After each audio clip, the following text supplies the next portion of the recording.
Hello friends, आज हम बात करेंगे क्लास 12 केमिस्ट्री का यूनिट 5 कोऑर्डिनेशन कंपाउंड उप सहसंयोजन यौगिक, जिस पे बात करेंगे मोस्ट इंपॉर्टेंट थ्योरी के बारे में। संयोजकता बंध सिद्धांत, वैलेंस बॉन्ड थ्योरी क्या होती है।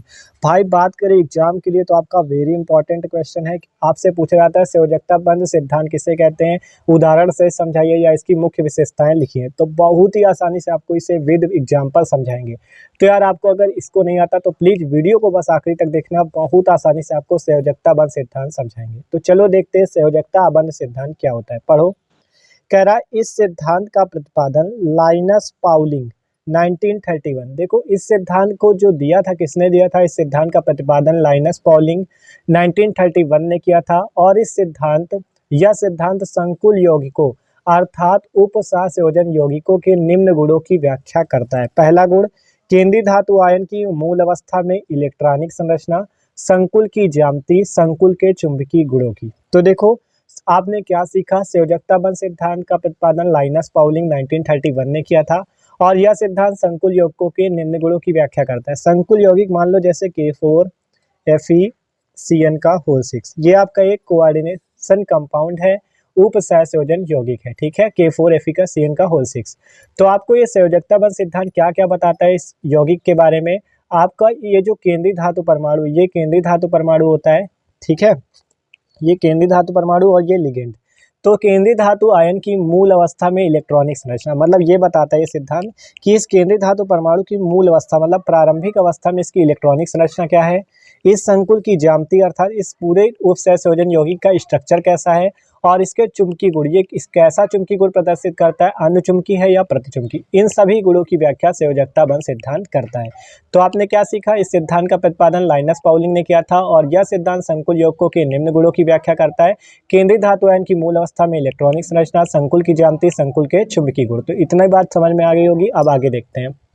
तो देखते हैं अब इसकी परिकल्पना है। तो देख सकते हो अभी आपको ये परिकल्पनाएं बहुत ज़्यादा दिख रही होंगी, बहुत सारी थ्योरी दिख रही होगी, लेकिन ये थ्योरी एक एक पॉइंट आप समझ जाओगे। बस आपको करना क्या है, एग्जाम्पल से अगर समझा दे तो आप पूरा समझ जाओगे। तो चलो पहले एग्जाम्पल बताते हैं, एक एक थ्योरी खुद से लिख कर दिखाओगे। तो चलो एग्जाम्पल देखते हैं, तो वीडियो को आखिरी तक देखते रहना। मान लो ये कोई केंद्रीय धातु परमाणु K3FeCN का होल 6 है। ठीक है, अब आपको अगर इसके लिए संयोजकता बंध सिद्धांत, वैलेंस बॉन्ड थ्योरी के बारे में जानना है तो आपको इसको पूरा एग्जाम्पल समझना होगा, तभी समझ पाओगे। ठीक है, तो चलो देखते हैं इसके लिए। तो आपको बस देखते रहना कर क्या रहे हैं। देखो सबसे पहले ये पता है ये केंद्रीय धातु परमाणु है और ये लिगेंड है। तो सबसे पहले आपको Fe की ऑक्सीडेशन नंबर अर्थात ऑक्सीकरण संख्या निकाल लेनी। वो कैसे निकालोगे, देखो जिसकी ऑक्सीकरण संख्या निकालनी होती है उसे x मान लेते हैं। तो सबसे पहले पोटेशियम की होती 1, तो 1 × 3 प्लस Fe की निकालना x प्लस CN की होती -1, तो -1 × 6 = 0। तो यहाँ से ऑक्सीडेशन नंबर निकल के आएगी 3 + x - 6 = 0, अर्थात x - 3 = 0, अर्थात x = +3।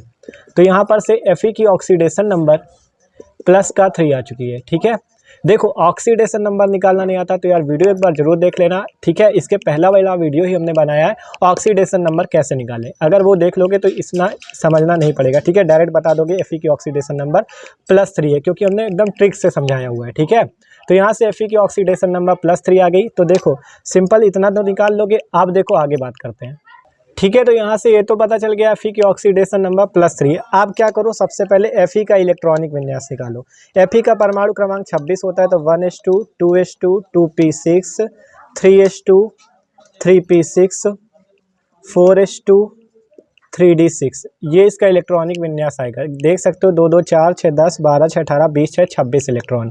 तो ये Fe का इलेक्ट्रॉनिक विन्यास आ गया। अब Fe की ऑक्सीडेशन नंबर आई है +3, तो आपको Fe3+ का इलेक्ट्रॉनिक विन्यास निकालना होगा। ध्यान से समझो, Fe का तो ये आ गया। अब इसकी ऑक्सीकरण संख्या +3 आई है, तो आपको यहाँ पर Fe3+ का इलेक्ट्रॉनिक विन्यास निकालना पड़ेगा। देखो 3+ जब लगा है तो आपको मतलब 3 इलेक्ट्रॉन बाहर निकाले। अगर 2+ लगाओ तो आप समझ जाओ यहाँ से आपको 2 इलेक्ट्रॉन बाहर निकालने हैं।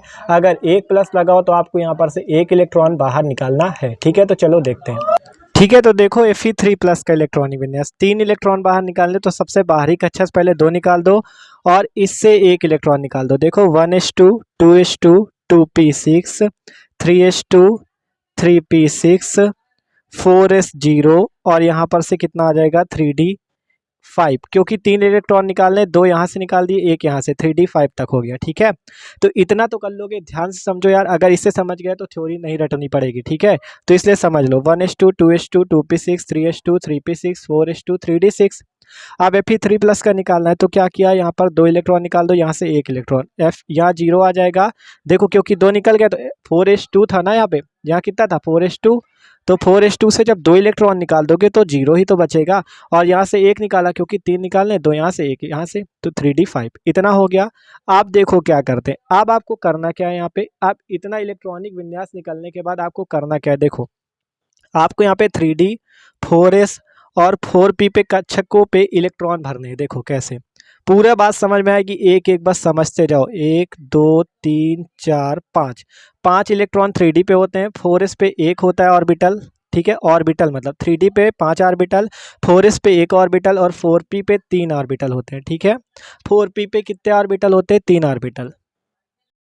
ठीक है, तो चलो इलेक्ट्रॉन भरते हैं यहाँ पे। पहले आपको भर के दिखाते Fe पे, फिर Fe3 प्लस पे। ठीक है, इलेक्ट्रॉन भरना तो आता ही होगा। देखो पहले 3D है तो 3D पे 6 इलेक्ट्रॉन भरने हैं, तो 6 इलेक्ट्रॉन भरो, 1 2 3 4 5 1 6 इलेक्ट्रॉन भर दिए। और 4s पे कितने भरने हैं, 2, तो 2 भर दो। और 4p तो आगे आता, अभी 4p पे 0 इलेक्ट्रॉन है तो यहाँ पे कुछ नहीं भरना। ठीक है, अब इसके बाद देखो Fe3 प्लस, 3 प्लस पे कितने p, देखो ये d पे कितने 5, तो 5 इलेक्ट्रॉन, 1 2 3 4 5। और 4s पे कितने 0, तो यहाँ पे कुछ ना भरो, 0 इलेक्ट्रॉन। ठीक है, अब आगे देखो, अब आगे यहाँ पे p पे तो कुछ नहीं है, अभी भी 4s 0 4p 0 ही होगा। ठीक है, यहाँ पे भी कुछ इलेक्ट्रॉन नहीं भरना, तो इतना समझ लो पहले कि Fe, देखो Fe का जो इलेक्ट्रॉनिक विन्यास निकला था ये 3d6 तक आया था। ठीक है, 3d6 तक आया था।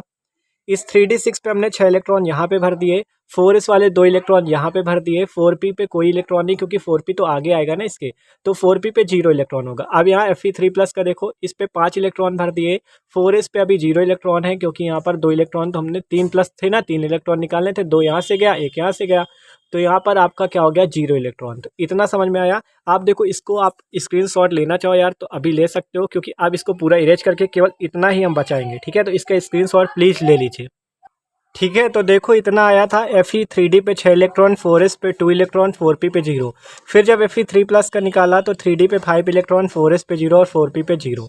आप देखो आपको यहाँ पे पता है ये Fe का भी, अभी केवल हमने सेंटर आइटम अर्थात केंद्रीय धातु परमाणु की ही बात की है। आप बात करेंगे इस लिगेंड की, तो लिगेंड कितने हमारे पास 6 लिगेंड है। अब इन 6 लिगेंडों को इनमें स्थान देना है, इन कक्षकों में आपको 6 लिगेंड को आपको रखना है। तो देखो यहाँ पे जो CN है ये एक प्रबल लिगेंड है, ध्यान से समझो। अगर इसको समझ गया तो याद रखो, आपको थ्योरी नहीं रटनी पड़ेगी, बार बार कह रहे हैं तो समझ लो।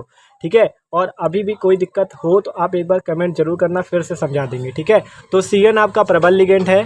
तो कितने प्रबल लिगेंड यहाँ पे आने, 6 प्रबल लिगेंड आने हैं। तो आपको इन इलेक्ट्रॉनों को समेट कर रखना होगा जिससे आपके CN आ जाए। तो देखो 2 3 4 5, हमने इन 5 इलेक्ट्रॉनों, एक कक्षक पे 2 ही इलेक्ट्रॉन भर सकता है, हमने इन 5 इलेक्ट्रॉनों को इस टाइप से रख दिया। क्यों? क्योंकि हमें 6 CN इस पे रखने हैं। 6 CN अभी तो 6 CN आ नहीं पाते क्योंकि CN माइनस होता है और इस माइनस पर 2 इलेक्ट्रॉन उपस्थित होते हैं। जहाँ पे भी माइनस लगाओ आप जान जाओ 2 इलेक्ट्रॉन। ठीक है, तो आपको 2 इलेक्ट्रॉन, मतलब एक CN के पास 2 इलेक्ट्रॉन है, अर्थात 6 CN के पास 6 दूनी 2 12 इलेक्ट्रॉन होंगे। तो आपको 12 इलेक्ट्रॉनों को हटवाना है, इसलिए हमने इनको अलग अलग कर दिया। ठीक है, तो इस टाइप से अब बन गया जब प्रबल लिगेंड, यहाँ लिख लो CN प्रबल लिगेंड है, इतना लिख लेना। ठीक है, तो अभी फिर से पूरा समझाएंगे, अभी समझते बस रहो। CN प्रबल लिगेंड है, तो यहाँ पर से अब क्या होगा, 6 CN आने, प्रत्येक CN के पास 2 इलेक्ट्रॉन है और 6 CN के पास 12 इलेक्ट्रॉन, तो 2 इलेक्ट्रॉन भर दो, 1 2 3 4 5 6 इलेक्ट्रॉन। ठीक है, मतलब 6 CN, एक CN यहाँ आ गया, एक CN यहाँ आ गया, एक CN ये, एक CN, एक CN, एक CN, 6 CN आपके आ चुके हैं। ठीक है, 6 CN आ चुके हैं। तो यहाँ पर से पता चलता है, देखो 2 d ऑर्बिटल, ये क्या है, d ऑर्बिटल है, तो यहाँ पर से 2 d ऑर्बिटल, ये s ऑर्बिटल है तो एक s ऑर्बिटल, ये p ऑर्बिटल है तो यहाँ पे कितने p ऑर्बिटल भरे, 3, तो d2sp3 संकरण होगा। ध्यान से समझो, इतना समझ गया तो एकदम मजा आ जाएगी। देखो 2 d ऑर्बिटल, यहाँ पे इन CN को लाने पे कितने d ऑर्बिटल भरे, 2 d ऑर्बिटल भरे, एक s ऑर्बिटल भरा, 3 p ऑर्बिटल भरे तो D2sp3 संकरण होगा। और यहाँ पे एक इलेक्ट्रॉन आपका अकेला है। जहाँ पर भी इलेक्ट्रॉन अकेला दिख जाए उसे कहते हैं अयुग्मित इलेक्ट्रॉन। अयुग्मित इलेक्ट्रॉन, ध्यान से समझो, अयुग्मित इलेक्ट्रॉन कहते हैं। और जहाँ अयुग्मित इलेक्ट्रॉन हो उसे अनुचुंबकी कहते हैं। देखो हमने आपको वीडियो अभी बनाया है, अनुचुंबकी इलेक्ट्रॉन या अयुग्मित इलेक्ट्रॉन कैसे निकाले, सारे वीडियो चैनल पे हैं, एक एक पॉइंट आपको समझना है, ठीक है। देखो इतनी बात तो क्लियर थी, यहाँ तक पहले ही समझ चुके हो। अब CN प्रबल लिगेंड है, 6 CN आने हैं तो 6 CN के पास, एक CN के पास 2 इलेक्ट्रॉन, 6 CN के पास 12 इलेक्ट्रॉन है, तो इसलिए हमें इसको ऐसे समेट कर रख दिया। अब एक CN यहाँ आ गया, 1 2 3 4 5 6 के 6 CN आ गए। आप देखो यहाँ पर से पता चलता है 2 D ऑर्बिटल भरे, एक S ऑर्बिटल भरा, 3 P ऑर्बिटल भरे, तो D2sp3 संकरण हो जाएगा। अब इसमें हमने देखा कि अयुग्मित इलेक्ट्रॉन एक है, तो अर्थात ये अनुचुंबकीय आयन होगा। तो यहाँ से आप क्या लिख सकते हो, आपने देखो आपको पहले ही बताया था, ये जो VBT थ्योरी है ये आपको बताती है कि आपकी संकुल की मतलब संरचना कैसी है। तो देख सकते हो ये D2sp3 संकरण दर्शाता है। फिर कहा था ये चुंबकीय गुण के बारे में बताएगा, तो देख सकते हो इसमें अयुग्मित इलेक्ट्रॉन, इसलिए बता दिया अनुचुंबकीय। कैसा चुंबकीय गुण है, अनुचुंबकीय, इसलिए बताया था। VBT सिद्धांत आपका अनुचुंबकीय गुण के बारे में बताता है कौन सा संकरण उस पे होगा, कैसी उसकी ज्यामिति है, वो सब बताता है। तो देख सकते हो, इसे पूरा समझ लो। तो देखो इस सिद्धांत का प्रतिपादन लाइनस पाउलिंग 1931 ने किया था और यह सिद्धांत संकुल यौगिकों के निम्न गुणों की व्याख्या करता है। पहला, केंद्रीय धातु आयन की मूल अवस्था में इलेक्ट्रॉनिक संरचना। संकुल की ज्यामिति देखा, D2sp3 संकरण आया और चुंबकीय गुण की भी व्याख्या करता है, ठीक है। तो अब इसको एक बार पूरा फिर से समझो। देखो हमने यही एग्जांपल यहाँ पे लिखा हुआ है, K3FeCN का होल 6 था, तो Fe की ऑक्सीडेशन नंबर निकाली, x बराबर प्लस Ci। Fe का इलेक्ट्रॉनिक विन्यास ये आया था, Fe3+ का निकाला यह है। अब यहाँ पे 3D 4s और 4p पे इलेक्ट्रॉन भरा, 26 Fe वाले पे यहाँ पे 6 इलेक्ट्रॉन, यहाँ पे 2 इलेक्ट्रॉन, 4p पे 0 इलेक्ट्रॉन। Fe3+ पे देखो 3D पे आपके 5 इलेक्ट्रॉन, 4s पे 0 इलेक्ट्रॉन, 4p पे 3 इलेक्ट्रॉन, ठीक है। आप CN लिगेंड कितने आने हैं, यहाँ पे देखो 6 CN लिगेंड आने हैं। तो आपके देखो 6 CN के लिए आपने क्या किया, यहाँ पे हमने इलेक्ट्रॉनों को ऐसे मोड़ दिया, ठीक है। ये इलेक्ट्रॉन ऐसे आ गए, देखो 2 2 4 1 5 इलेक्ट्रॉन, 5 से हमने इनको इस टाइप से रख दिया। अब कितने लिगेंड आने, 6 CN आने, तो 1 CN यहाँ आ जाएगा, 1 CN यहाँ, 1 CN यहाँ, 1 CN 1 CN 1 CN, 6 CN आ गए। देखो यहाँ पे पूरा लिखा हुआ है 6 लिगेंड आने, और 6 लिगेंड है प्रबल लिगेंड, इसलिए आपका इस टाइप से आपका देख सकते हो 1 CN यहाँ आया, एक ये। तो यहाँ से D2sp3 संकरण, अर्थात हमें इसकी ज्यामिति का पता चला कि D2sp3 संकरण दर्शाता है अयुग्मित इलेक्ट्रॉन एक है, इसलिए यहाँ से पता चला अनुचुंबकीय है, ठीक है। तो ये पता चला अयुग्मित इलेक्ट्रॉन एक है, तो अर्थात ये अनुचुंबकीय गुण दर्शाएगा, ठीक है। तो इतनी बात समझ में आ रही होगी। अब इसकी थ्योरी समझाते हैं आपको, जिससे और अच्छे से समझ में आ जाए। तो देखो परिकल्पनाएं, कह रहा है केंद्रीय धातु परमाणु के पास रिक्त sp तथा d परमाणविक कक्षक उपस्थित होते हैं। जैसे कि आपने यहाँ पे देखा था sp d रिक्त परमाणविक कक्षक उपस्थित होते हैं। फिर कहा गया जो लिगेंड द्वारा दिए गए इलेक्ट्रॉन ग्रहण करके उपसहसंयोजक बंध बनाते हैं। जैसा कि हमने देखा कि लिगेंड द्वारा इलेक्ट्रॉन ग्रहण करके क्या करते हैं, उपसहसंयोजी बंध अर्थात कोऑर्डिनेशन बॉन्ड बनाते हैं। फिर कहा गया बंध बनाने में प्रयुक्त इन रिक्त कक्षों की संख्या ही उस संकुल में उस धातु की उपसहसंयोजन संख्या कहलाती है। मतलब जितने बंध बनाने में प्रयुक्त इन रिक्त कक्षों की संख्या होगी वही उसकी उपसहसंयोजन संख्या कहलाती है। धातु कक्षक एवं लिगेंड कक्षक अतिव्यापन ओवरलैपिंग कर प्रबल बंध बनाते हैं और कक्षकों का अतिव्यापन जितना अधिक होगा संकुल उतना ही ज्यादा स्थायी होगा। मतलब कि धातु कक्षक और लिगेंड कक्षक ओवरलैपिंग करते हैं और प्रबल बॉन्ड बना लेते हैं, और अतिव्यापन जितना अधिक होता है उपसहसंयोजक यौगिक अधिक स्थायी होता है।